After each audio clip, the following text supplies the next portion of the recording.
حج جو ہے دین اسلام کے اراکین میں سے ایک رکن ہے، اور ایک ایسا رکن ہے جس کا دار و مدار بنیادی طور پر مالی استطاعت سے ہے۔ مالی استطاعت کے بعد جو ہے پھر عوارضات کو بھی دیکھا جاتا ہے کہ ان میں سے تو کوئی نہیں پائے جا رہی۔ فقہاء نے بنیادی طور پر حج کے لازم ہونے کے لیے تقریباً 8 شرائط بیان کی ہیں۔ 8 شرائط ایسی ہیں، یہ پائے جائیں گی تو کسی پر حج فرض ہوگا، ورنہ حج فرض نہیں ہوگا۔ پہلی شرط ہے مسلمان ہونا،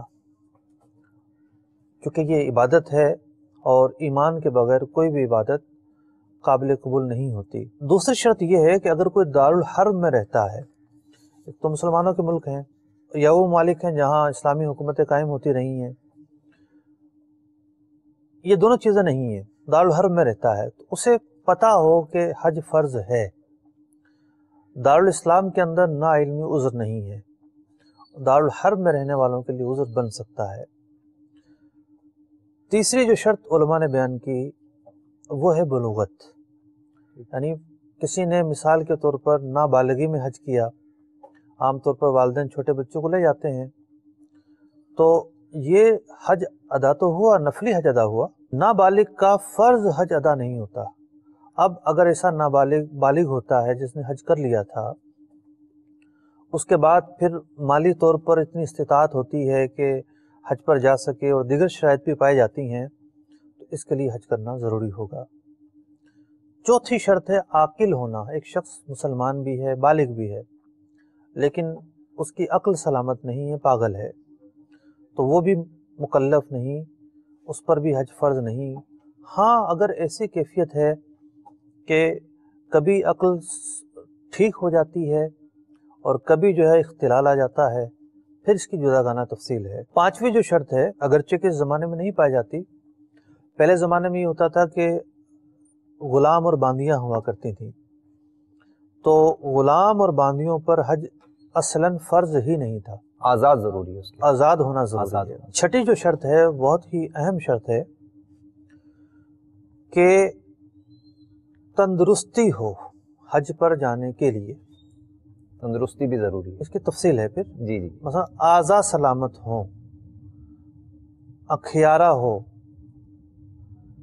اگر کوئی اپاہج ہے، فالج زدہ ہے، ہاتھ پاؤں کٹے ہوئے ہیں، اتنا بوڑھا ہے کہ سواری پر سوار نہیں ہو سکتا، کسی کے سہارے کی ضرورت پڑتی ہے، تو اس پر حج فرض نہیں ہوگا۔ بہت سارے لوگ یہ سوچ رہے ہوں گے کہ ہماری کیفیت تو ایسی ہی ہے، یعنی ممکن ہے کہ کوئی اندھا ہو، فالج زدہ ہو، یا اتنا بوڑھا ہو چکا ہو کہ سواری پر خود سوار نہ ہو سکتا ہو۔ وہ یہ نہ سمجھے کہ مجھ پر حج پر جانا میرے اوپر حج فرض ہی نہیں ہے، اپنے طور سے نہ سمجھ لیں، نہ سمجھے۔ ٹھیک، ایک شرط ہے کہ اس کے اوپر حج ہے، بعد میں ہونے والے جو عوارضات ہیں اس سے اب یہ نہیں کہا جائے گا کہ اس پر اصلاً فرض ہی نہیں ہوا۔